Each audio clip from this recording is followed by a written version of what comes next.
से भी सका है। हीरो स्प्लेंडर, लगे ऐसा फैमिली जैसा।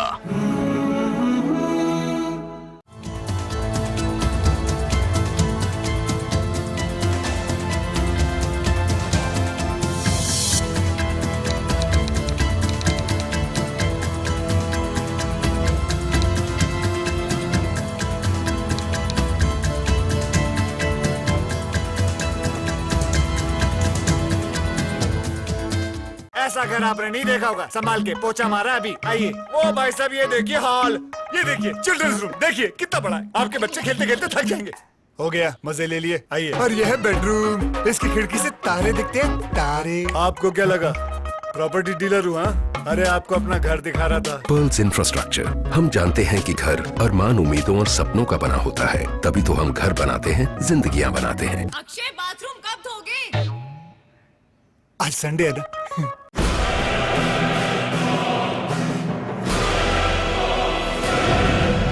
राजनीति के बदलते चेहरे,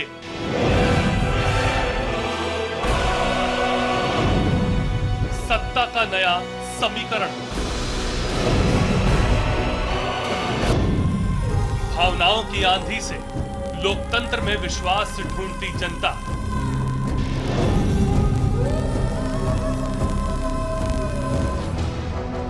खबर की असल हकीकत पर जिम्मेदारी की साथ हर खबर है यहां खास, क्योंकि हर खबर पर है हमारी पैनी नजर।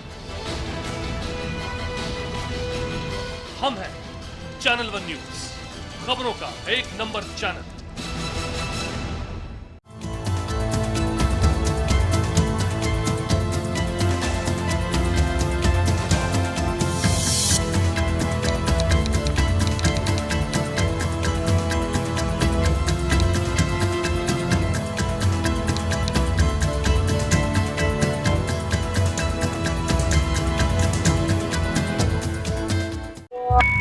At the stroke of the midnight hour, when the world sleeps, India will awake to life and freedom. सच्चाई से सरोकार रखते हैं हम।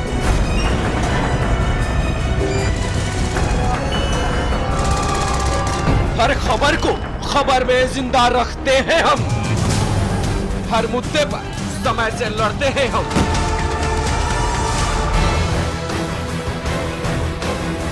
देश की खबर का सच है हम, क्योंकि हम हैं चैनल नंबर 1।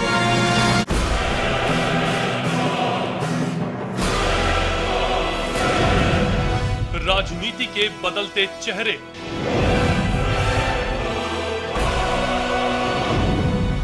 सत्ता का नया समीकरण, भावनाओं की आंधी से लोकतंत्र में विश्वास ढूंढती जनता,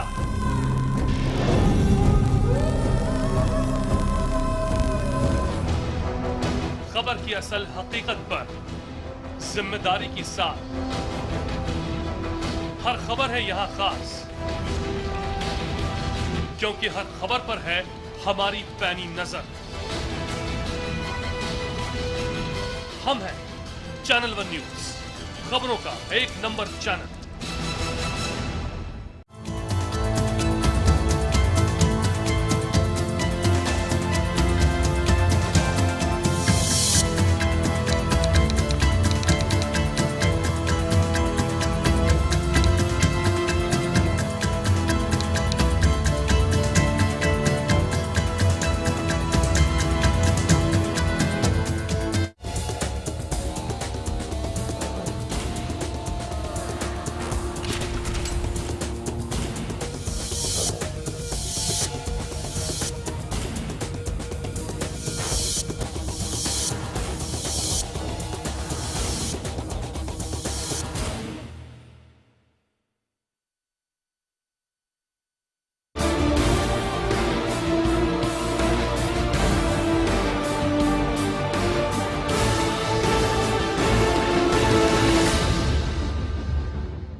नमस्कार, मैं हूं सिद्धार्थ, आप सभी का बहुत बहुत स्वागत है प्राइमेट में। कोल की आंच अब सीबीआई तक फंसती जा रही है, सीबीआई भी इसके अंदर अब उल्टी फंस रही है। कैसे समझाते हैं आपको? उसके आका ने उनके ऊपर सवाल उठा दिए हैं। पीएमओ ने हिंडल्को कंपनी को कोयला ब्लॉक दिए जाने का बचाव किया है। ऐसे में बड़ा सवाल यह है कि सीबीआई क्या अपने कदम वापस ले लेगी। और इस सब के बीच में एक अहम चीज और है, प्रधानमंत्री से पूछताछ की बातें भी आ रही हैं और यह भी कहा जा रहा है कि अगर जांच को क्लोज भी करना है सीबीआई को, तो प्रधानमंत्री से पूछताछ किए बिना वो नहीं कर सकती।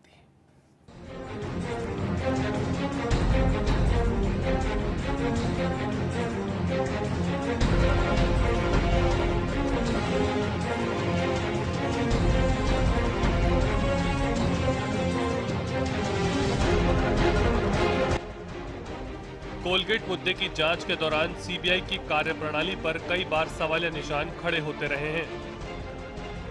जाने माने उद्योगपति कुमार मंगलम बिड़ला और पूर्व कोयला सचिव पीसी पारेख के खिलाफ मामला दर्ज होने के बाद सीबीआई एक बार फिर से सवालों में है।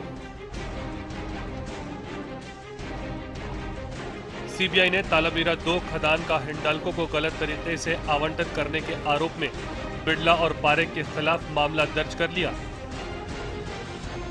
पीएमओ ने अपने बयान में साफ कहा कि हिंडल्को को कोल आवंटन में किसी तरह का भ्रष्टाचार के तहत आवंटन नहीं किया गया है। और अब इस बयान के बाद सीबीआई बैकफुट पर आ चुकी है। अब जबकि पीएमओ ने हिंडल्को को आवंटन पूरी तरह से पाक साफ करार दे दिया है, तो इसके बाद कई सवाल भी उठने लगे हैं, जिसमें पहला सवाल है, आखिर सीबीआई पीएम से क्या पूछताछ करेगी? क्या प्रधानमंत्री से सिर्फ खाना पूर्ति होगी? 2004 में जब आवंटन हुआ तब कोयला मंत्रालय प्रधानमंत्री के अधीन था। क्या उस आधार पर सीबीआई पीएम से पूछताछ करेगी? दूसरा सवाल है, क्या पीएमओ की सफाई के बाद जांच प्रभावित होगी?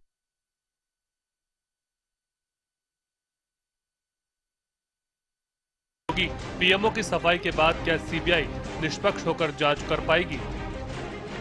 सुप्रीम कोर्ट 29 तारीख को इस मामले में सुनवाई करेगा। और क्या तब तक सीबीआई किसी नतीजे पर पहुंच पाएगी? सीबीआई की 22 अक्टूबर की स्टेटस रिपोर्ट में क्या होगा? तीसरा सवाल है, क्या सरकार को उद्योग जगत की चिंता ज्यादा है? क्या बिड़ला का नाम आने से सरकार परेशान है? क्या सरकार को विदेश निवेश कम होने का खतरा है? कोल के इस कोलाहल में एक बार फिर सबकी निगाहें सीबीआई की ओर टिकी हुई हैं। सरकार के सरताज पर सवाल खड़े होने के बाद सीबीआई की हालत उस गुण की तरह है जो गेहूं के साथ पिसता जाता है। देखना दिलचस्प होगा कि कल अपनी स्टेटस रिपोर्ट में सीबीआई आखिर क्या कहती है। चैनल 1 के लिए सतीश शर्मा की रिपोर्ट। सभी मेहमान हमारे साथ जुड़ चुके हैं, आपका तारुफ हम करा दें। हरीश कात्याल साहब, आप वरिष्ठ वकील हैं, हमारे साथ जुड़े हैं, उनसे भी हम बात करेंगे। कानूनी पक्ष बहुत अहम हो गया इस पूरे मसलों के अंदर। इसके अलावा शक्ति सिंह साहब पत्रकार हैं, वरिष्ठ पत्रकार, हमारे साथ जुड़े हैं। डॉक्टर दीपिका शर्मा भी हमारे साथ हैं, भारतीय जनता पार्टी का पक्ष रखते हुए। सत्या बहन जी, वरिष्ठ कांग्रेसी नेता, भी हमारे साथ हैं। इसके अलावा शमीउल काजमी साहब भी हैं, अन्ना के सहयोगी, वो भी हमारे साथ जुड़े हुए हैं। उनकी भी हम राय लेंगे इस पूरे मसले के ऊपर। लेकिन सबसे पहले कात्याल साहब, आपके ओर आते हुए आप बताइए कि क्या प्रधानमंत्री से पूछताछ होगी इस मसले को देखते हुए? देखिए, जिस तरह के तथ्य सामने आ रहे हैं, इन तथ्यों को देखते हुए तो पूछताछ जरूरी है जी, क्योंकि पीएमओ की डायरेक्ट इन्वॉल्वमेंट है। और उस वक्त में जब ये अलॉटमेंट हुई थी तो हमारे प्रधानमंत्री जी ही कोल मिनिस्टर भी थे, तो उनसे पूछताछ होना, जो भी अलॉटमेंट्स हुई हैं उनके टेन्योर में, सीबीआई के लिए ज़रूरी है। और इस केस को पूरी तरह से इन्वेस्टिगेट करके सभी तथ्य जनता के सामने लाने के लिए, कोर्ट के सामने लाने के लिए पीएमओ से और प्राइम मिनिस्टर जी से, हमारे सरदार मनमोहन सिंह जी से ज़रूर पूछताछ होनी चाहिए। नहीं, पर जो कानूनी तौर पे क्या आपको लगता है, जो बात कही जा रही है कि अगर सीबीआई क्लोजर रिपोर्ट भी डालती है तो उससे पहले पूछताछ तो होगी ही, ये बात देखिए, क्लोजर रिपोर्ट जो है वो जब भी वो डालेंगे तो क्लोजर रिपोर्ट फाइल करने से पहले उनको सभी कंसर्न ऑफिसर से और कंसर्न डिपार्टमेंट से जी पूछताछ करके उस इन्वेस्टिगेशन की रिपोर्ट साथ में कोर्ट में फाइल करनी होती है कि हमने सभी तरह की इन्वेस्टिगेशन कर ली है, और इसमें किसी भी तरह का कोई घोटाला या कोई स्कैम इन्वॉल्व नहीं है। तो उसके लिए इनको हर एक डिपार्टमेंट से और ऑफिसर से, मिनिस्टर से, जो उस वक्त चार्ज में थे, उनसे पूछताछ करनी ही चाहिए। और इसके चांसेस कितने दिखते हैं आपको? अभी इस पूरे केस को आप देख रहे हैं, उस हिसाब से आपको लगता है कि पूछताछ हो जाएगी? देखिए, होनी चाहिए, पर जिस तरह की सफाई अभी प्रधानमंत्री जी ने दी है उसको देखकर लगता है कि ये केस भी दूसरे सभी केसों की तरह हशप कर दिया जाएगा। क्योंकि जब सीबीआई एज पर, जैसे कि बहुत सारी डिमांड ये बहुत पहले से उठ रही है कि इंडिपेंडेंट चार्ज होना चाहिए, सीबीआई को सरकार से मुक्त होना चाहिए, अभी वो नहीं है। और जब जो ऑफिसर्स जिनके अंडर जिन्होंने काम करना है उनके अगेंस्ट कैसे कार्रवाई करेंगे, ये उनके ऊपर अब देखने की बात है। ठीक है, तो लगातार सवाल सरकार के ऊपर फिर भी उठते रहेंगे। दीपिका जी, लगातार ये बातें आप लोग उठाते रहे हैं, पूछताछ हो, ये तो खैर वक्त और कानून से तय होगा, पर ना होना भी सवाल खड़े करेगा। बिल्कुल ठीक बात है सिद्धार्थ, क्योंकि जो सीबीआई का इस पूरे मामले में और अन्य करप्शन के मामले में जो सीबीआई का रोल आया है, हमने ये बात देखी है कि अनलेस ये सुप्रीम कोर्ट मॉनिटर्ड इन्वेस्टिगेशन होती है, सीबीआई जो है ये सरकार के पक्ष में ही बात करती है। ये जो सीबीआई का निरंतर फ्लिप फ्लॉप चलता रहता है, आपने मुलायम सिंह के मामले में देखा होगा, डिस्प्रोपोर्शनेट एसेट के मामले में, मायावती जी के मामले में देखा होगा। पहले वो कहते हैं कि वो उन्होंने करप्शन केसेस किए हैं, उन्होंने एसेट्स करप्शन से अर्जित किए हैं, फिर वो कहते हैं उन्होंने नहीं किए हैं। तो जिस प्रकार से सीबीआई का फ्लिप फ्लॉप चलता है, ये सीबीआई तो कंप्लीटली सरकार के अंडर है, इसको कांग्रेस ब्यूरो ऑफ इन्वेस्टिगेशन भी कहा गया है। इसकी इन्वेस्टिगेशन निष्पक्ष नहीं है, पहली बात। दूसरी बात यह है कि अभी 2-3 महीने पहले ही इस यूपीए सरकार के लॉ मिनिस्टर को इस्तीफा देना पड़ा था, क्योंकि उन्होंने सीबीआई की एफिडेविट को चेंज करने की कोशिश की थी जो सुप्रीम कोर्ट के आगे पेश होना था। तो यहाँ पे सीबीआई ने कोई गलती देखी, गलत करप्शन देखी कि कुमार मंगलम बिरला की जो कंपनी है हिंडाल्को, उसको कोल माइन कैसे अलॉट कर दी गई, तो वहां पे उन्होंने कोई गड़बड़ देखी, उन्होंने एफआईआर लॉन्च किया, लेकिन सीबीआई की हिम्मत नहीं हुई कि डायरेक्टली, क्योंकि प्रधान, देखिए सिद्धार्थ, यहाँ पे सवाल ये है, राष्ट्रीय संपदा का सवाल है, जो कोयला खनिज, भारत का प्रथम खनिज। फिर दूसरा सवाल यह है कि सीबीआई कितना निष्पक्ष है, उसकी ईमानदारी कितनी है। तीसरा सवाल, बहुत महत्वपूर्ण सवाल यह है कि हमारे देश में जो नैतिक और जो लीगल जिम्मेदारी है वो किसकी है? वो मंत्री की है या वो देश के सबसे बड़े सीईओ जो प्रधानमंत्री चीफ एग्जीक्यूटिव है उनकी है? और इत्तेफाकन 2004 में, क्योंकि Shibu Soren due to political reasons वो उन्होंने कोल मंत्रालय से इस्तीफा दे दिया, तो प्रधानमंत्री कोयला मंत्री बन गए। और यहाँ पे जो प्रधानमंत्री की नैतिक और लीगल जिम्मेदारी बनती है कि उन्होंने फाइल पे साइन किया, और अगर सीबीआई को कोई गलती नजर आ रही है अलॉटमेंट में, तो प्रोब जो है वो प्रधानमंत्री के दरवाजे तक तो पहुंच ही गई है। तो आप चाहते क्या है? पूछताछ हो प्रधानमंत्री से? देखिए, हम तो 110% चाहते हैं, केवल पूछताछ नहीं हो। डॉक्टर मनमोहन सिंह को, हम डॉक्टर मनमोहन सिंह का इस्तीफा चाहते हैं, क्योंकि आपने जांच दर जांच में ये बात देखी है कि कहीं ना कहीं पे सीबीआई जो है सरकार का पक्ष लेती है। सरकार का कोई मंत्री आज तक सीबीआई की गिरफ्त में नहीं आए। और आपने सिद्धार्थ एक बात ये नोट करिए, हमारे देश के जो ईमानदार ब्यूरोक्रेट्स हैं, चाहे वो दुर्गा शक्ति नागपाल हो, चाहे खेमका हो, चाहे मिस्टर पारेख हो, ये जो विसल ब्लोअर्स हैं, इन्हीं को ही साजिश रची जाती है। ठीक है, ये सीबीआई की कार्यशैली पे आप अभी भी सवाल खड़े कर रहे हैं और आपको इस्तीफे से कम कुछ मंजूर नहीं, क्योंकि सीबीआई की हिम्मत नहीं है प्रधानमंत्री। और सत्या बहन जी भी मुस्कुरा रही है। सत्या बहन जी क्यों मुस्कुरा रही हैं आप? देखिए, ऐसा है कि दीपिका जी ने अभी पूरी तौर से, पूरी शक्ति के साथ, पूरी अपनी भाषा में और पूरी जितनी हो सकता है कटु शब्दों में भी सीबीआई का के बारे में कहा है कि सरकार सीबीआई का दुरुपयोग करती है। मैं आपको याद दिला देना चाहती हूँ कि कुछ समय पहले आपने क्योंकि मुलायम सिंह का नाम लिया, मायावती का नाम लिया, इसलिए मैं आपको याद दिला देना चाहती हूँ कि मायावती जी ने कुछ समय पहले ये कहा था कि एनडीए के समय उन पर दबाव बनाने के लिए उनके खिलाफ सीबीआई के केस लगवाई थी। तो ये आप कांग्रेस के ऊपर ये आरोप नहीं लगा सकती। दूसरी बात यह है कि कोयले का मैटर जो है बहुत इस पर चर्चा हो चुकी है। मैं समझती हूँ बहुत चर्चा, कई बार चर्चा, इससे और भी मुद्दे हैं उसको कम ध्यान देके इस पे चर्चा बहुत हो चुकी चैनलों पे।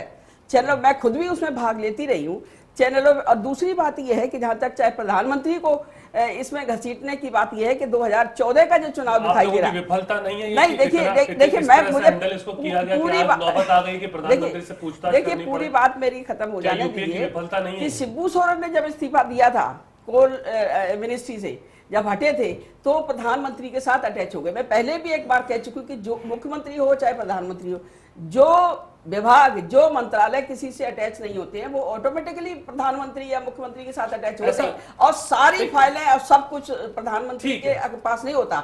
दूसरी बात यह है कि जो प्रधानमंत्री के लिए उन्होंने तो कभी ये कहा नहीं कि भाई हम ऐसा नहीं करेंगे सारी। और दूसरी बात ये महत्वपूर्ण, सबसे महत्वपूर्ण बात ये है कि जब माननीय सुप्रीम कोर्ट के निर्देश में देख रेख में सारा काम चल रहा है तो फिर इसमें ज्यादा शोर शराबा करने की और आरोप प्रत्यारोप करने का कोई गुंजाइश नहीं होती। हम थोड़ी करेंगे इस पे शोर शराबा तो स्थिति यहाँ पर कुछ ऐसी है। आरोप प्रत्यारोप समझ लीजिए ना, आरोप प्रत्यारोप की भी कोई जब माननीय सर्वोच्च न्यायालय के देख रेख में जब ये सारा मामला या सारा इन्वेस्टिगेशन चल रहा है तो कोई मतलब नहीं है।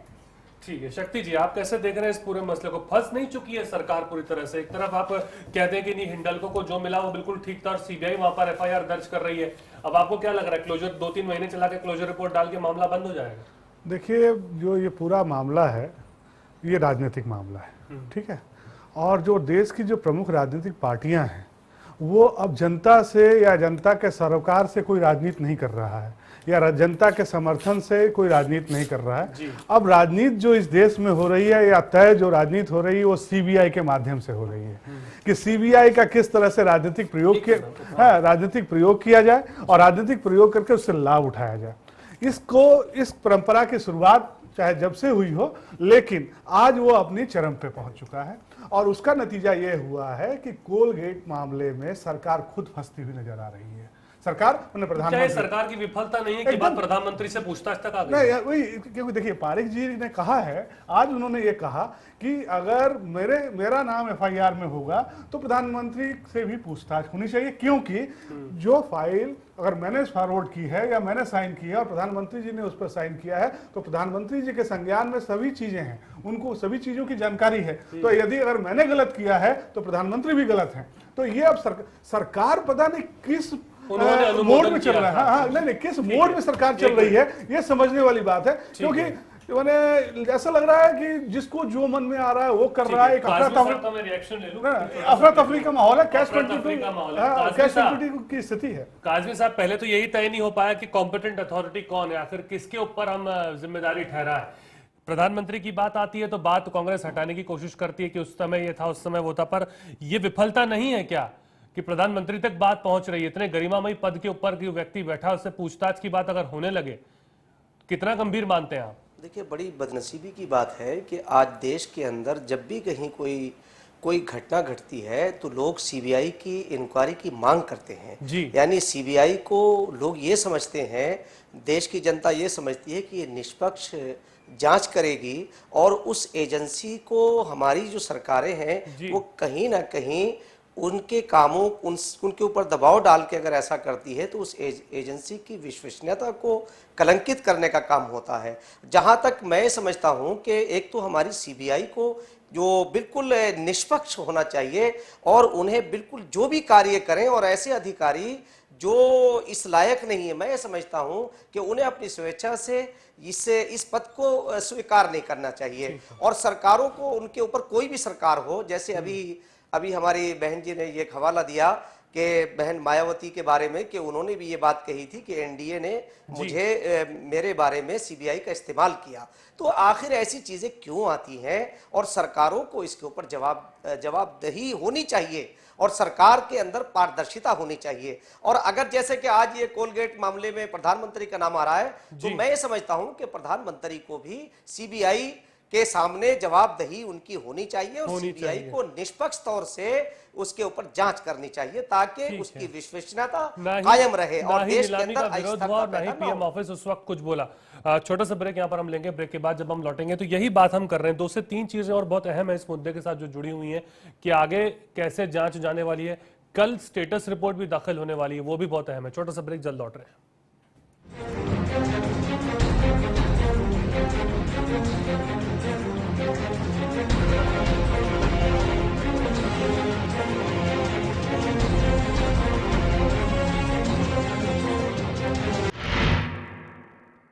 ₹1 नहीं है बॉस।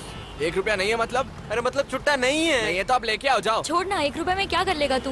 पिगी बैंक में डालूंगा। तुझे क्या प्रॉब्लम है? मेरे को मेरा ₹1 चाहिए। अच्छा 1 मिनट, करीना पसंद है बॉस। क्या? ये देखो। क्या है ये? वीडियो है ₹1 में। देखो देखो पूरा देखो। देखो वीडियोस ₹1 में। 52010 पे कॉल करो, क्लिक करो, चूज करो, एंजॉय करो। ₹1 में फुल मस्ती। ऐसा घर आपने नहीं देखा होगा। संभाल के, पोछा मारा अभी। आइए। ओ भाई साहब ये देखिए हॉल, ये देखिए चिल्ड्रंस रूम, देखिए कितना बड़ा है। आपके बच्चे खेलते खेलते थक जाएंगे। हो गया, मजे ले लिए। आइए। और यह है बेडरूम, इसकी खिड़की से तारे दिखते हैं, तारे। आपको क्या लगा प्रॉपर्टी डीलर हुआ? अरे आपको अपना घर दिखा रहा था। पर्ल्स इंफ्रास्ट्रक्चर, हम जानते हैं कि घर अरमान, उम्मीदों और सपनों का बना होता है, तभी तो हम घर बनाते हैं, जिंदगियां बनाते हैं। अक्षय बाथरूम कब धोगे? आज संडे है ना।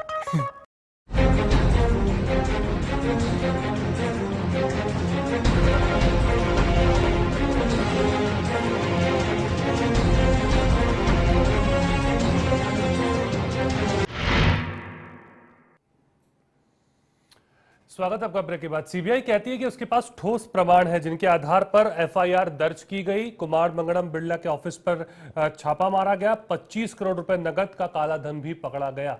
अब सरकार कहती है इन सब के बावजूद कि जो भी आवंटन हुआ वो बिल्कुल सही हुआ। सीबीआई गेहूं में गुण की तरफ फंस चुकी है। स्थिति यहां पर कमोबेश यही दिखती है। सत्या बहन जी, कि कैसी स्थिति यहां खड़ी हो चुकी है? ठीक है, सब जुडिस मैटर है, हम तो उस मैटर के उस पर कानूनी उस पर नहीं बात कर रहे, पर एक सवाल यहां नहीं खड़ा होता।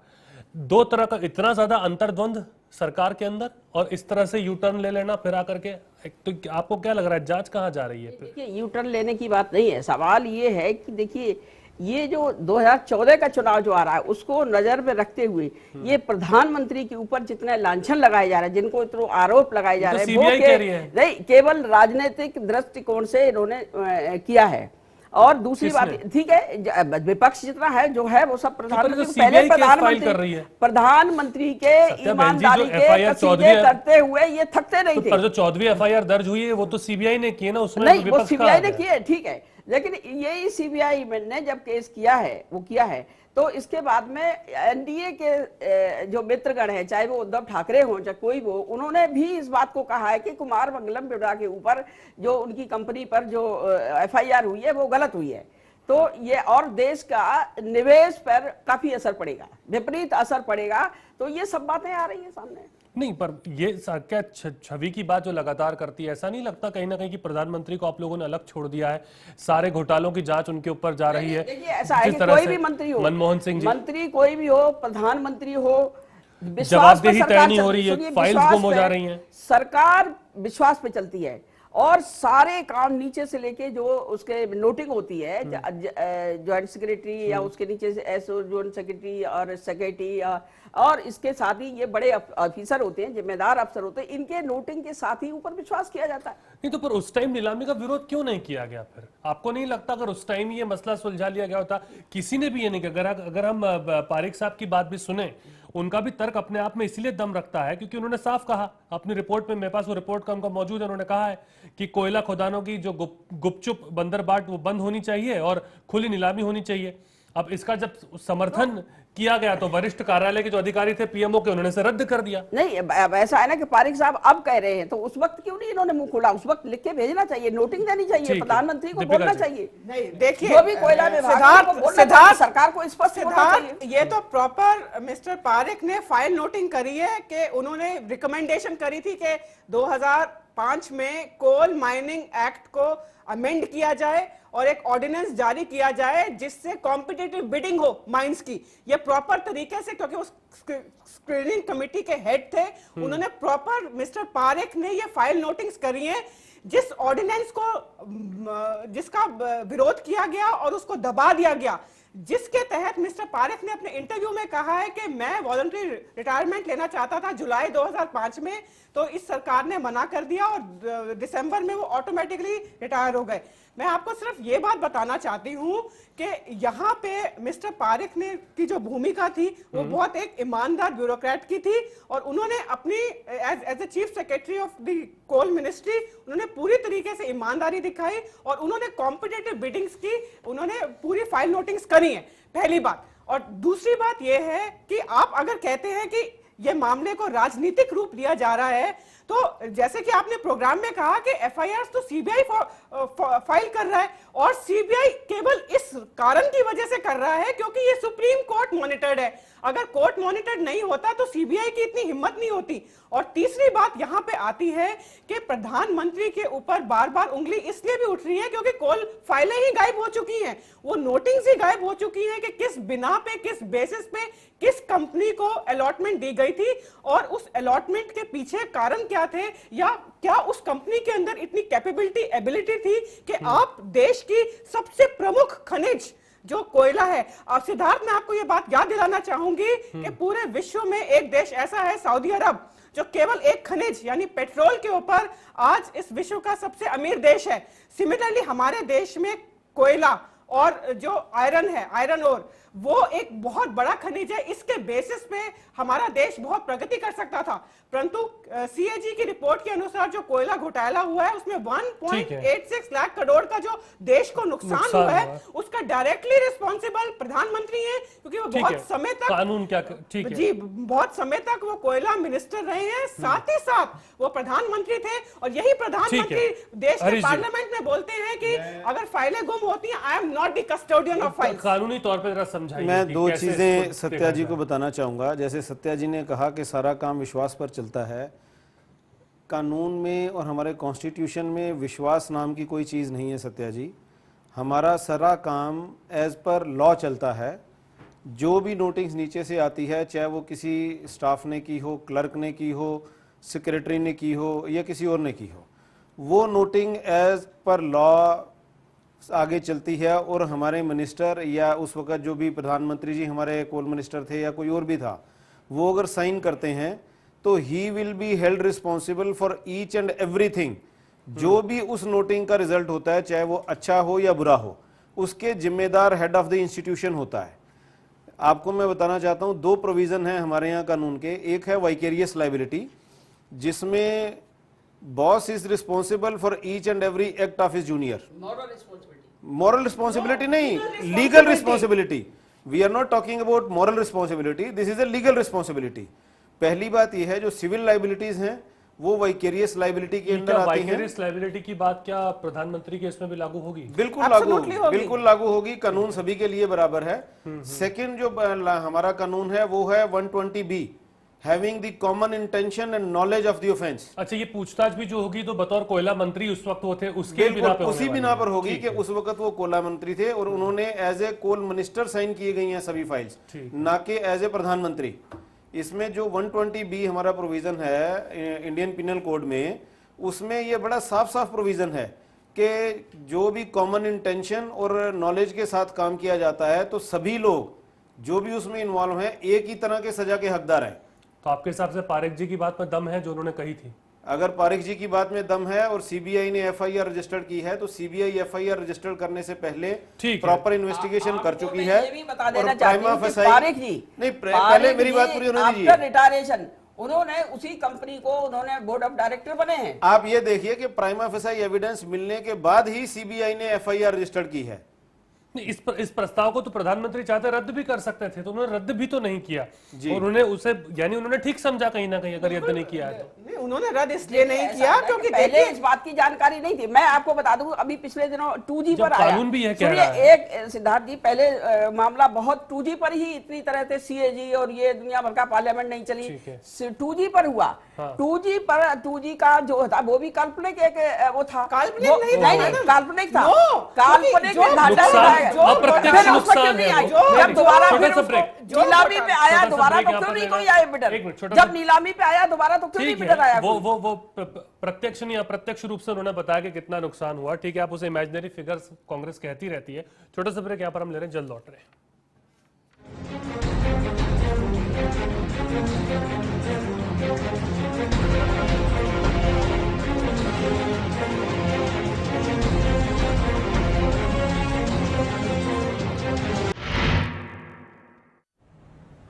बीवी का बर्थडे भूल कर देखो एक बार, वेडिंग एनिवर्सरी भूल कर देखो। लोन की ईएमआई तो ड्यू डेट के पहले भर देते हैं आप, लेकिन सर्विस टैक्स याद भी रहे ना तो लापरवाही। भर देंगे यार, भर देंगे, बाद में भर देंगे। अरे बाद में भरने वाले भाई साहब, बाद आ गया है।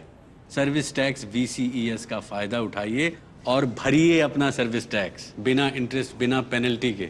अगर आप चाहें तो इंस्टॉलमेंट में भी भर सकते हैं। सस्ते में निपटा लीजिए मामला, बाद में महंगा पड़ सकता है। फिर ना कहना बताया नहीं। VCES, सर्विस टैक्स भरिए, नई शुरुआत करिए। ऐसा घर आपने नहीं देखा होगा, संभाल के पोछा मारा अभी। आइए, वो भाई साहब ये देखिए हॉल, ये देखिए चिल्ड्रंस रूम, देखिए कितना बड़ा है। आपके बच्चे खेलते खेलते थक जाएंगे। हो गया, मजे ले लिए, आइए। और यह है बेडरूम, इसकी खिड़की से तारे दिखते हैं, तारे। आपको क्या लगा प्रॉपर्टी डीलर हुआ? अरे आपको अपना घर दिखा रहा था। पर्ल्स इंफ्रास्ट्रक्चर, हम जानते हैं कि घर अरमान, उम्मीदों और सपनों का बना होता है, तभी तो हम घर बनाते हैं, जिंदगियां बनाते हैं। अक्षय बाथरूम कब धोगे? आज संडे है ना।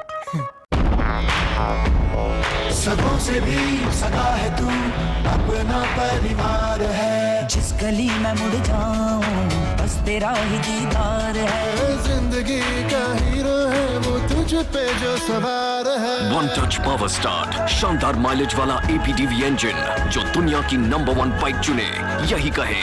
सगों से भी सगा है। हीरो स्प्लेंडर, लगे ऐसा फैमिली जैसा।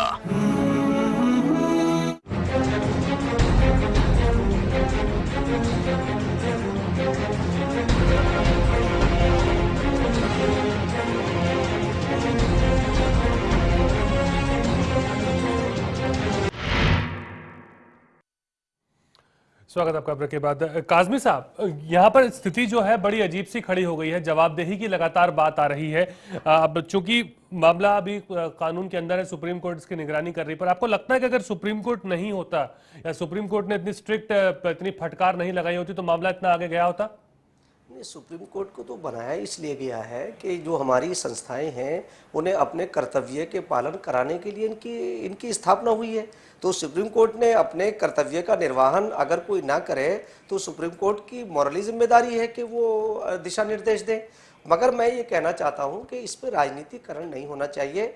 मैंने ये देखा है कि पिछले दिनों जो सरकार ने जिस तरह से काम किया उसकी भी सराहना होनी चाहिए कि अभी कांग्रेस के एक नेता जिनके ऊपर चार्ज इसी CBI ने जो है वो फाइल किए, तो उनकी सदस्यता रद्द हो गई, यानी काजी रशीद मसूद साहब की अभी हुई है। तो ऐसा नहीं है कि ये इस तरह से इस पे शोर भी नहीं मचाना चाहिए, बल्कि हमें विश्वास की नजर से देखना चाहिए। और इस तरह की बातों को जो लोग करना चाहते हैं ये अपने नफे और नुकसान को सामने, जैसे अभी एक बात आई कि पहले काल्पनिक तौर से आया कि साहब इतना नुकसान हो गया था, ऐसा हो गया था, तो हमें थोड़ा सा इस पर संयम रखना चाहिए और अपने कानून की बालादस्ती के लिए हमें CBI को निरंतर जो है CBI को अपनी छवि को सुधारना चाहिए। और जैसा कि देश CBI के बारे में जानता है कि कोई भी केस ऐसा होता है तो उसकी आस्था इस पर आकर रुक जाती है कि साहब CBI से इंक्वायरी कराई जाए।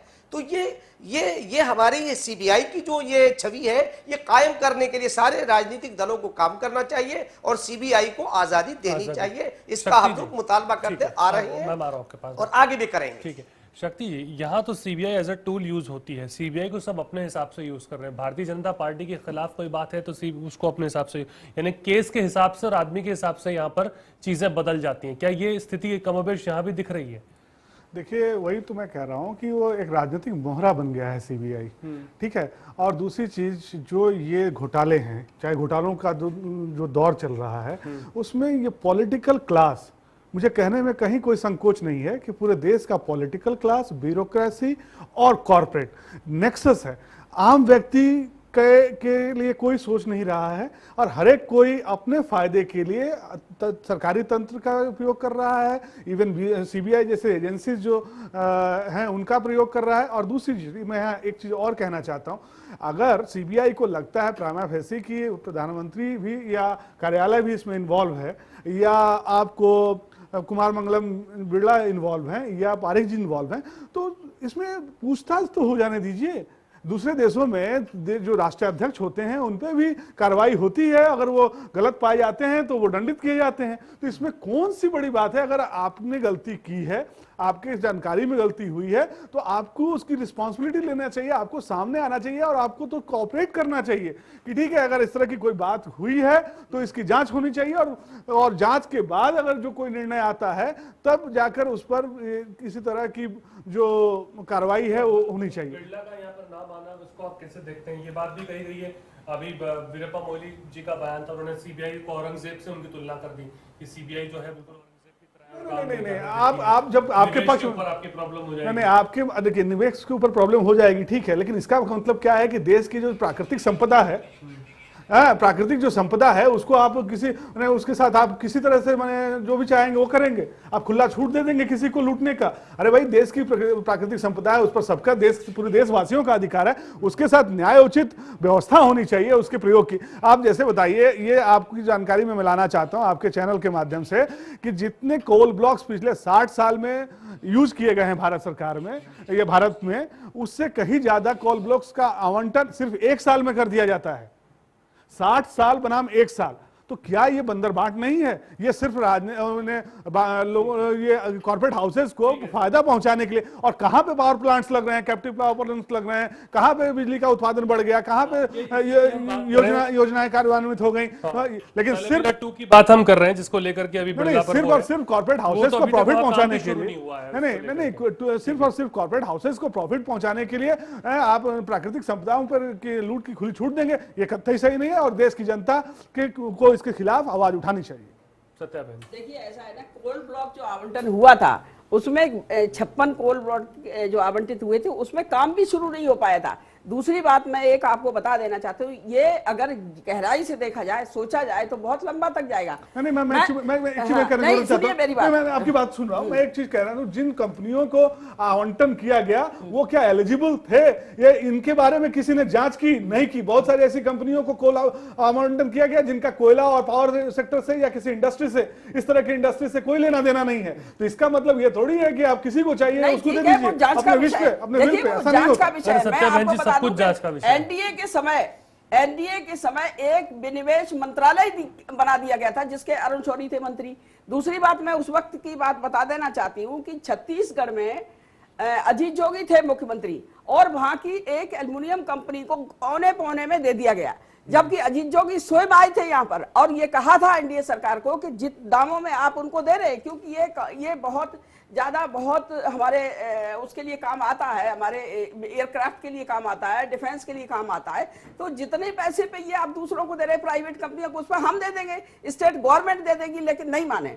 दूसरी बात, एक वहां पर बॉम्बे में होटल है सेंट्रोर होटल, उसके नीलामी तो क्या उसकी जिस तरह से उसके बंदरबाट किया गया वो उसी का नतीजा है ना कि आपको जनता ने चुना, लेकिन आप वही गलती कर रहे हैं, लेकिन बड़ी-बड़ी गलतियां कर रहे हैं। देखिए, तो उसको आप नजरअंदाज थोड़ी कर सकते हैं कि उन्होंने ऐसा अच्छा किया या गलत किया और डिसइन्वेस्टमेंट के कारण उनके जो पॉलिसी थी और जो इंडिया शाइनिंग के कारण वो आज सत्ता से बाहर है पिछले 10 साल से, ये वही पॉलिसीज हैं। सबसे ज्यादा घोटाले तो एनडीए के सरकार के समय में हुए थे, सबसे ज्यादा घोटाले अगर उसको सही तरीके से देखा जाए तो एनडीए के समय सबसे ज्यादा घोटाले हुए। कि जो ये कोल ब्लॉक आवंटित हुए हैं, जिसमें अभी आपने जैसे कहा कि 56 कोल ब्लॉक्स में तो काम शुरू ही नहीं हुआ है, पर वो काम शुरू ना होने की वजह से भी जो कंपनियों को जब कोल ब्लॉक आवंटित हो गए उनके स्टॉक की वैल्यू 25 से 35% अप हो गई। Those company were benefited by 25 to 30% in their net worth. अगर आपकी बाजार में शेयर 100 रुपए की जगह 125 रुपया हो जाता है, जिस आपको सिर्फ कोल ब्लॉक आवंटित हुआ है, आपने काम शुरू नहीं किया, कुछ नहीं हुआ है, आपने कुछ यूज नहीं करना है, अलॉटमेंट के होते ही आपको आपका 100 रुपए का शेयर 125-130 रुपए का हो जाता है, तो इनडायरेक्ट बेनिफिट तो आपने लिया और इनडायरेक्ट बेनिफिट आपको दिया गया। आप ये देखिए, सिर्फ 2005 में, ये मेरे पास आंकड़े हैं, मैं आपको बता देता हूं, 1996 में सिर्फ 6 ब्लॉक अलॉट हुए थे, 2003 में 20 हुए, 2005 में 26 और 2006 में जब आप कहते हैं शिबू सोरेन जी ने रिजाइन किया 85 ब्लॉक्स अलॉट हुए जी, और 2007 में 55, 2008 में 43। अब एक सवाल ये भी उठता है कि अगर उनमें प्रोडक्शन नहीं होनी थी या नहीं शुरू हुई तो फर्दर अलॉटमेंट्स क्यों की गई? ठीक है, वो कैंसिल क्यों नहीं कर दिए गए? ये भी एक बहुत बड़ा मुद्दा है। पर दीपिका जी, ठीक है, आप लगातार ये बात कह रही हैं कि प्रधानमंत्री को इस्तीफा दे देना चाहिए, छोड़, पर आपके अंदर भी आपके भी कई नेताओं के ऊपर बहुत तरह के आरोप लगे हैं। बहुत तरह की बातें यहाँ पर हो रही हैं। आप खुद भी उसके अंदर, आपकी पार्टी के लोग भी इन्वॉल्व हैं। हमने देखा किस तरह से कर्नाटक के अंदर ऐसा खामियाजा आपको उठाना पड़ा, वहां भी अवैध माइनिंग की बात थी। माइनिंग में संचेती को देख लीजिए। तो ये सब मुद्दे, इससे आप कैसे बच सकते इनके मुख्यमंत्री आपकी बात के ऊपर भी कैसे विश्वास किया जाए? क्यों ना ये माना जाए, क्यों ना ये माना जाए कि आप लोग भी सब राजनीति के तहत ही कर रहे हैं? सिद्धार्थ, पिछले 10 साल से यूपीए सरकार, जिसका प्रमुख कॉन्स्टिट्यूएंट कांग्रेस सेंटर में है, केंद्र में है, सारी नीतियां और जितने भी स्कैम्स हुए हैं, जितने भी महा घोटाले हुए हैं भारत के इतिहास में, ये एक पहला दौर ऐसा आया है, ये 10 साल ऐसे आए हैं जहां सबसे ज्यादा महान घोटाले हुए हैं। 2G, 3G, CVG, साथ में कोल घोटाला। नहीं, देखिए, आप सिर्फ एक्सटेंट देखिए, आप सिर्फ ऑडेसिटी, जिसको हम एक सामान्य भाषा में जिसको हम कह सकते हैं, आप उस बेशर्मी को देखिए कि जिस प्रकार से भारत के जो रिसोर्सेज हैं, नेचुरल रिसोर्सेज हैं, चाहे वो हवा में हो, चाहे वो खनिज में हो, पर दीपिका जी, जिस प्रकार ये बात अगर आप बताइए ना, सबसे ज्यादा भ्रष्ट, सबसे ज्यादा नहीं, देखिए अगर आप ये कह रहे हैं, अगर आप ये कह रही हैं कि बहुत भ्रष्ट है, सरकार भ्रष्ट है, ऑडेसिटी की आपने बात की, तो ये बात बताइए, जो मध्य प्रदेश और जो छत्तीसगढ़ के अंदर जो ब्लॉक आवंटित हुए, उसका अनुमोदन जो भेजा गया था, वो तो आप ही के मुख्यमंत्री ने भेजा था। देखिए, अगर तो क्या तो आप ये कहना चाह रही है कि आपके मुख्यमंत्री ने भ्रष्ट लोगों का अनुमोदन भेजे? सिद्धार्थ, ऐसा है, मुख्यमंत्री आप रिकमेंडेशन भेजते हैं। हाँ, तो आप ही उन्हीं को, इन्होंने तो गलती की, इन्होंने तो देकर के गलती की, आपने भेज के गलती की। सिद्धार्थ, देखिए, एक मुख्यमंत्री एक स्टेट का है, वो अगर रिकमेंडेशन भेज रहा है, इट इज गैर जिम्मेदार आदमी नहीं है, जिम्मेदार आदमी मैडम, जिसकी रिकमेंडेशन भेज रहा है वो भी तो जरूरी है। एक स्टेट रिकमेंडेशन करती है, तो उस पे आप किसकी रिकमेंडेशन भेज रहे हैं? शक्ति जी, एक मिनट, शक्ति जी, केवल एक रिकमेंडेशन के बिना पर आप एक स्टेट के चीफ मिनिस्टर को जिम्मेदार नहीं ठहरा सकते, क्योंकि अल्टीमेट अगर आप भ्रष्ट लोगों को रिकमेंडेशन के लिए भेजेंगे, आपकी उस पर भी तो सवाल खड़ा होगा ना। निर्णय लेने, छत्तीसगढ़ के अंदर भी जो कोल ब्लॉक आवंटित किए गए हैं, आप सिर्फ कोल मंत्रालय की बात कीजिए, जो जिस बिना पे, जिस बेसिस पे उन्होंने फैसले लिए आवंटन के, उस पे बात कीजिए। जो भ्रष्टाचार एनडीए का है या बीजेपी का भ्रष्टाचार है, उस पर बात करिए। मैं एक बात और आपको याद दिलाना चाहती हूँ कि आप भ्रष्टाचार के नाम पे कांग्रेस को बदनाम करते हैं, लेकिन देखिए, सुनिए, इस पे कोई भी भारतीय जनता पार्टी को कम से कम बोलने का अधिकार नहीं है। आपके राष्ट्रीय अध्यक्ष मैं मुद्दे पे आइए, मुद्दे पे बात करना चाहता हूँ। ये भी मुद्दा है, भ्रष्टाचार का मुद्दा है। नहीं, हम तो कोल की बात कर रहे हैं। भ्रष्टाचार तो फिर इतने तरह के, शिवराज सिंह चौहान ने तो A to Z तक भ्रष्टाचार गिना दिया जी। सत्यवन जी, मेरी बात सुन लीजिए। सत्यवन, मेरी बात सुनिए। मैं ये कह रहा हूँ कि मैंने पहले ही अपने बयान में कहा, वक्तव्य में कहा कि ये पूरा पॉलिटिकल क्लास इसमें इन्वॉल्व है। इसका ये उदाहरण है कि जो कोल अलॉटमेंट का जो पॉलिसी है, ये 92-93 की पॉलिसी है, ठीक है। आप एनडीए सरकार में, आप एनडीए में आई, आपने इसको परिवर्तित नहीं किया या इसमें सुधार नहीं किया, पहली चीज। दूसरी चीज, आप ये कह रहे हैं कि जो चीफ मिनिस्टर का रिकमेंडेशन है, चीफ मिनिस्टर भी उस नेक्सस का पार्ट है, जिसमें वो किसी कॉर्पोरेट हाउसेस को रिकमेंड कर रहा है, और वो भी एक संवैधानिक पद है, वो भी कोई छोटा मोटा पद नहीं है। वो एक आम व्यक्ति नहीं रिकमेंड कर रहा है जो कि जिसको केंद्र सरकार नजरअंदाज कर दे। और अगर आप ही के सीएम की रिकमेंडेशन मानी गई है, हाँ, और तो वो भ्रष्ट निकल जाता है, इसलिए ये तो आप भी उतने ही जिम्मेदार हैं दीपिका जी। आपको इसमें फर्क करना पड़ेगा रिकमेंडेशन में और उसकी एक्चुअल मटेरियलाइजेशन में। आपको हम तो ये कह रहे हैं कि अगर आप भ्रष्ट ही भेजेंगे रिकमेंडेशन, तो उसको एक्सेप्ट करने वाला तो गलत है ही, पर भेजने वाला भी गलत है। ऐसा मत, कृपया करके मत। छत्तीसगढ़ में ऐसा क्यों नहीं?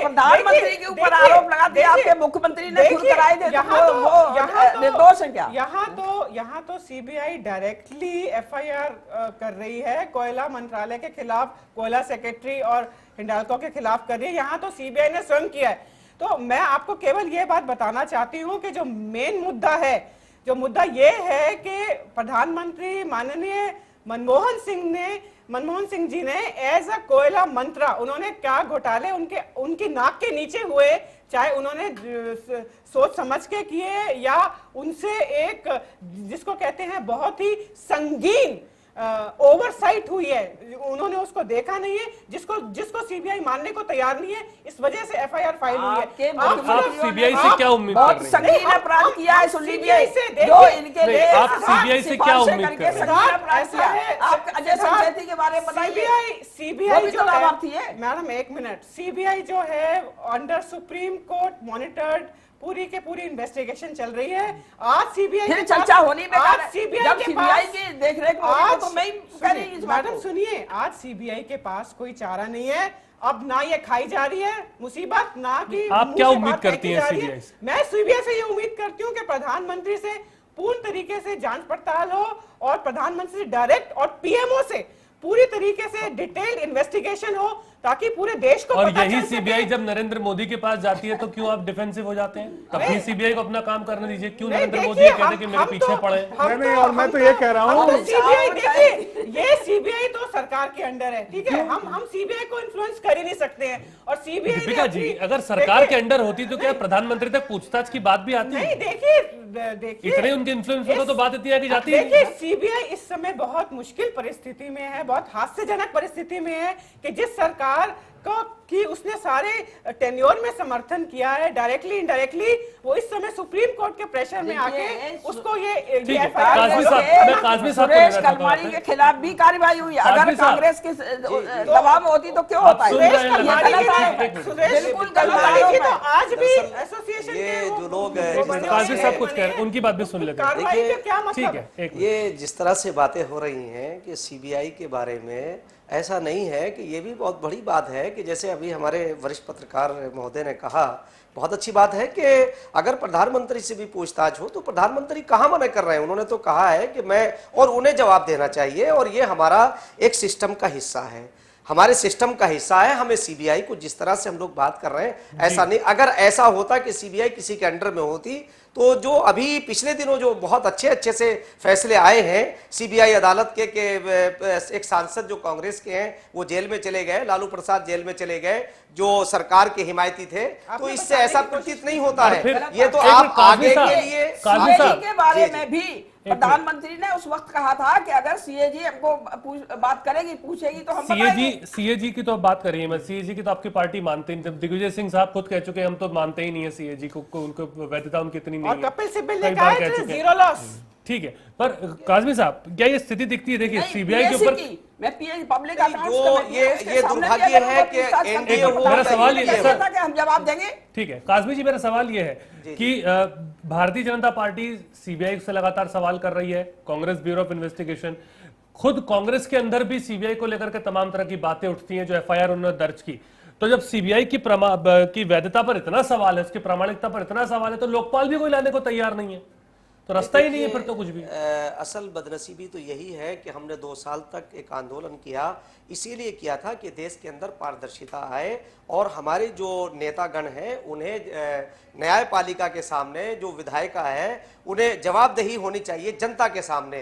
तो ना तो यानी जब तक न्यायपालिका ने कोई एक्शन नहीं लिया तब तक विधायिका बिल्कुल हरकत में नहीं आई। और होना ये चाहिए कि देश के सारे लोग को ये जानना चाहिए कि अच्छे कानून लाने के लिए, देश में पारदर्शिता लाने के लिए, चाहे वो एनडीए की सरकार रही हो या यूपीए की सरकार हो, उन्हें पारदर्शिता बरतनी चाहिए और सीबीआई को निष्पक्ष तौर से उसके लिए आजाद करना चाहिए कि जो मुजरिम हो उसे सजा दी जानी चाहिए, ताकि देश की संपदाएं जो हैं वो किसी एक घर के गुलाम ना होकर रह जाए, बल्कि वो पूरे देश के लोग उससे फायदा पहुंचना चाहिए। और देश के अंदर जो है वो नौजवानों को आगे बढ़ने का मौका मिलना चाहिए, उनके रोजगार मिलना चाहिए, ना कि ये कारपोरेट घरानों को मालदार करने की कोई योजना नहीं होनी चाहिए। ये गलत है ऐसा करना कि जैसे अभी कुछ बातें आ रही कि साहब इससे तो हमारे इन्वेस्ट के ऊपर जो है निवेश के ऊपर फर्क पड़ेगा, ये कुछ नहीं। हमें उन्हें चाहिए कि वो ईमानदारी के साथ काम करें, चाहे वो कारपोरेट घराने हो या चाहे वो राजनीति से जुड़े हुए हमारी संस्थाएं हो। राजनेताओं को अपने कर्तव्यों को समझना बेहद जरूरी है। अब सत्या बहन जी, सीबीआई ने जो अभी 13वीं एफआईआर दर्ज की, क्या ठीक किया सीबीआई ने, क्या लगता है? देखिए ऐसा है, इसमें कोई कमेंट करना मैं उचित नहीं समझती। मैं पहले ही कह चुकी कि सारा मामला माननीय सुप्रीम कोर्ट के देख रेख में चल रहा है, तो इसमें कमेंट कर, अब सीबीआई कर रही है जो भी कर रही है, तो मैं उसमें कोई कमेंट करना किसी का भी ठीक क्यों नहीं आपके पार्टी के नेता कर रहे हैं, किसी का भी ठीक नहीं है। आप भी वरिष्ठ नेता है, आपके पार्टी के नेता वीरप्पा मोइली जी औरंगजेब कहते हैं क्या ये जिम्मेदारी है उनकी कि औरंगजेब कहा जाए सिर्फ इसके लिए कि बाहर से इन्वेस्टमेंट रुक जाएगा? देखिए, अपनी अपनी विचार है, अपनी अपनी थिंकिंग है, लेकिन मैं समझती हूँ कि किसी को भी ज्यादा शोर शराबा मचा रहे विपक्ष या भारतीय जनता पार्टी, किसी को भी इसमें ज्यादा वो नहीं करना चाहिए, क्योंकि ये अगर ये तो माननीय सुप्रीम कोर्ट की अवमानना है अगर इसके ऊपर ज्यादा वो करेंगे तो। दीपिका जी, सिद्धार्थ, पता है प्रॉब्लम क्या है? प्रॉब्लम ये है कि विपक्ष सरकार जो है, जो कि कटघरे में है, तो निरंतर ये बात बोल रही है, और मैं मीडिया को भी ये बात बोल रही हूँ कि आप लोग निरंतर ये बात बोल रहे हैं कि इसका राजनीतिकरण किया जा रहा है, पॉलिटिसाइजेशन किया जा रहा है। मैं आपको ये बात याद दिलाना चाहती हूँ कि ये राजनीतिक मुद्दा नहीं है, ये लीगल मुद्दा है, ये यही तो बात है ना, पर आप अपने सहूलियत के हिसाब से यूज कर रहे हैं सीबीआई को, ये तो मीडिया कह रही है। अगर विपक्ष अपनी आवाज इस पे नहीं उठाएगा, सीबीआई वही है, पर मुद्दे चेंज होते तो आपका रुख बदल जाता है। ये तो राजनीति हो रही है ना इस देश में, लोग भी तो समझे। देखिए ऐसा इस्तेमाल किया था, ऐसा कोई ये स्पष्ट हो चुका है कि एनडीए सरकार में सीबीआई का बहुत दुरुपयोग हुआ था, कांग्रेस के समय में इतना दुरुपयोग नहीं हुआ है। देखिए, आप लाते, आप चेंज कर दें एनडीए के टाइम पर, आपने भी कोई पॉलिसी चेंज नहीं की, आप खुद कांग्रेस की पॉलिसीज पे 60 साल से आपने चेंज नहीं की, क्यों नहीं की चेंज आपने? आपके पास भी 6 साल थे। देखिए, सुप्रीम कोर्ट अगर सीबीआई को 6 साल आपको यही समझने में लगा कि सत्ता चलेगी कैसे? अगर सुप्रीम कोर्ट सीबीआई को सलाखों में पड़ा हुआ तोता बोल रही है, केज्ड पैरेट बोल रही है जी, तो इसके पीछे केवल ये कारण है कि 60 साल से इस देश को कांग्रेस ने रूल किया है, और उन्होंने सीबीआई को एक किस्म से एक अपना एक पर्सनल, एक पेट, एक जानवर बना के रख दिया है, जो सरकार की भाषा बोलता है। 3 महीने या 2 महीने पहले अश्विनी जी, अगर ऐसा होता तो पीएम तक जांच जाती क्या? नहीं, देखिए इस सरकार के लॉ, बिल्कुल बेतुके हैं, इस सरकार के लॉ में कोई दम नहीं है, बेतुके आरोप है। अगर आपकी बात को मैं मानूं तो फिर तो सरकार के लॉ आप जो शब्द कह रहे हैं, सीबीआई का एफिडेविट चेंज करने की कोशिश की, इसकी वजह से उनको इस्तीफा देना पड़ा। आज की तारीख में उनका इस्तीफा ही देने का ऐसा है, कानून मंत्री थे, अगर कोई भी मामला होता है तो कानून मंत्री, अगर कोर्ट में जाते हैं तो कानून मंत्री की जिम्मेदारी। दीपिका जी जो बात कह रही है, मॉनिटर्ड इन्वेस्टिगेशन दीपिका जी की बात लगातार ये नहीं कर सकते। दीपिका जी ये कह रही हैं कि लगातार सीबीआई बहुत आराम से उसे किसी भी चीज के लिए प्रोत्साहित और मोटिवेट किया जा सकता है, सरकार के अंडर है। क्या सिर्फ अपनी जगहसाई कराने के लिए प्रधानमंत्री तक बात पहुंची है फिर? शक्ति जी, नहीं, देखिए ऐसा है, अगर ऐसा ही था तो प्रधानमंत्री तक बात ही नहीं पहुंचनी चाहिए थी, वो भी चुनाव के समय। नहीं, देखिए ऐसा है कि देखिए पिछले कुछ दिनों से या कुछ महीनों से जब से सीबीआई के ऊपर ये आरोप लगा है कि वो एक पिंजरे में बंद तोता है, तो सीबीआई ने भी जो उसका रियल वर्क है वो करने की कोशिश उसने की है। लेकिन जो हमारे जो सरकारें हैं या राजनीतिक दल हैं, वो जो कॉन्स्टिट्यूशनल बॉडीज हैं या कॉन्स्टिट्यूशनल ऑर्गेनाइजेशंस हैं, उनको वो काम करने नहीं दे रहे हैं और उनको उतनी स्वतंत्रता प्राप्त है। ठीक है, ठीक है, और ये ठीक है, और ये जो मामला है, जो 13वां FIR जो कराया गया है सीबीआई के द्वारा, वो ये तो आप तय मानिए कि सरकार के निर्देश के कारण नहीं हुआ है, वो सुप्रीम कोर्ट के निगरानी के कारण ही हुआ है। लेकिन अब क्या मामला आ गया, अब देश में नैतिकता की बात उठ गई कि क्या प्रधानमंत्री को इस दायरे में लाया जाएगा या नहीं लाया जाएगा। तो मेरा यह मानना है कि अगर गलती किसी ने की है, चोरी अगर कहीं हुई है या करप्शन कहीं हुआ है, तो उसमें एक बार प्रधानमंत्री से भी पूछ पाए तो उन्हें क्या दिक्कत है? प्रधानमंत्री अलग थलग पड़ गए आपको लगता है इस पूरे मुद्दे के अंदर? नहीं, वो तो दिख रहा है, क्योंकि बहुत सारे ऐसे मुद्दे हैं जिस पर कांग्रेस पार्टी अपना, जो राहुल गांधी ने कहा था कि वो बिल फाड़ के फेंकने वाली बात हो, उसके बाद से क्या अलग दिख रहा है आपको?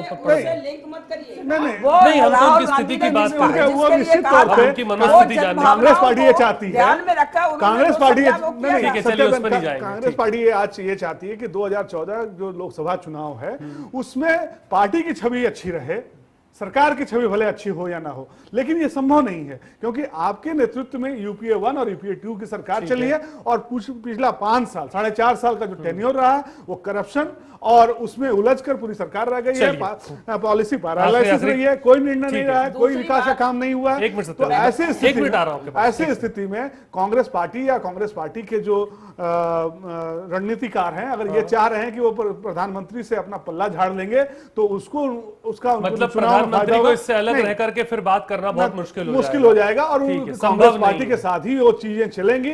अगर उसमें कहीं कमी है तो वो चलेंगे। कत्याल जी जरा देखिए, कई बार स्पष्ट हो चुका है, हमारी कांग्रेस अध्यक्षा ने भी कह दिया कि पूरी कांग्रेस पार्टी हम प्रधानमंत्री के साथ हैं और हमारी पार्टी में और प्रधानमंत्री में, सरकार में किसी तरह का कोई मतभेद नहीं है, ना मतभेद का कोई प्रश्न होता है।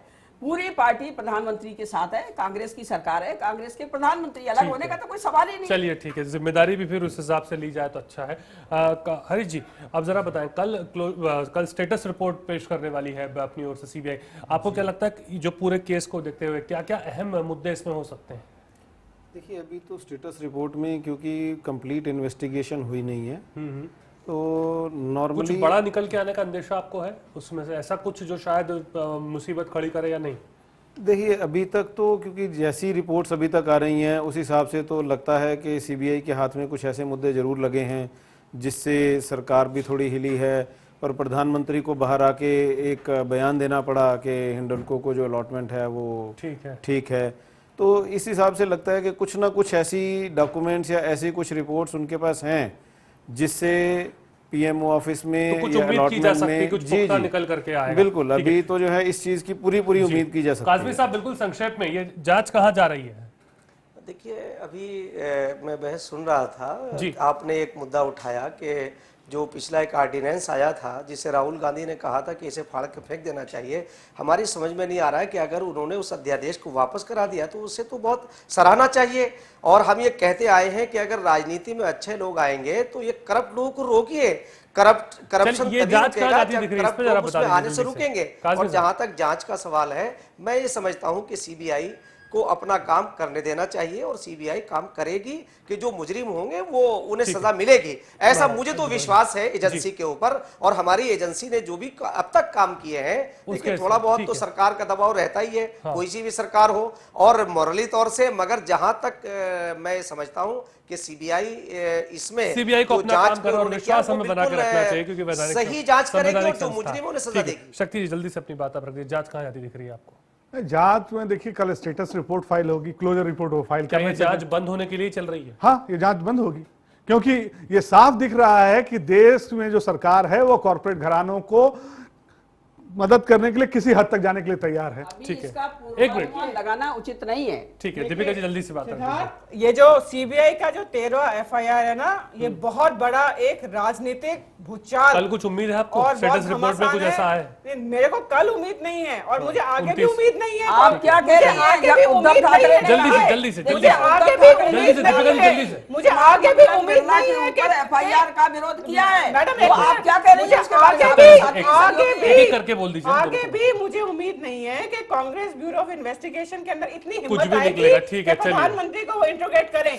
लेकिन सिद्धार्थ, मैं आपको ये बताना चाहूंगी कि विपक्ष इस मुद्दे को छोड़ेगा नहीं और जब तक पूरे देश के सामने सच्चाई आती नहीं है, हम इस मुद्दे को बिल्कुल जिंदा रखेंगे। ठीक है, सत्याबेन जिंदा रखेंगे सिर्फ इसलिए कि चुनाव तक और बहुत सारे गड़े मुर्दे और उखड़ेंगे। तो देख लिए, सुनिए, आप मेरी बात का एक जवाब दे दीजिए कि आपके सहयोगी आपके साथी, शिवसेना आपके साथी है, आपके सहयोगी है। चलिए ठीक है, कुल मिला के बहुत सारी बातें हैं।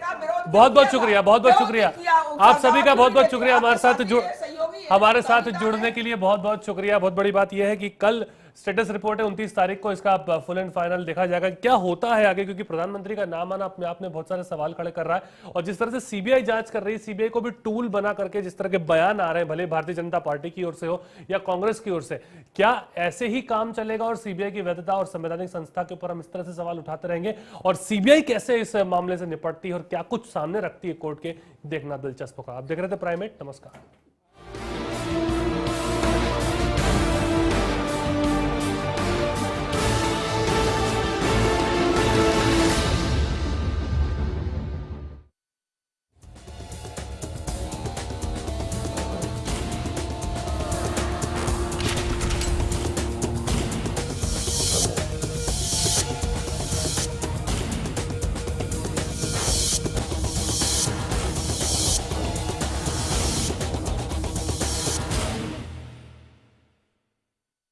बिजनेस के लिए क्या अच्छा है, किसको फ़ोन करना है, किसको पार्टनर बनाना है, ये सब जानते हैं।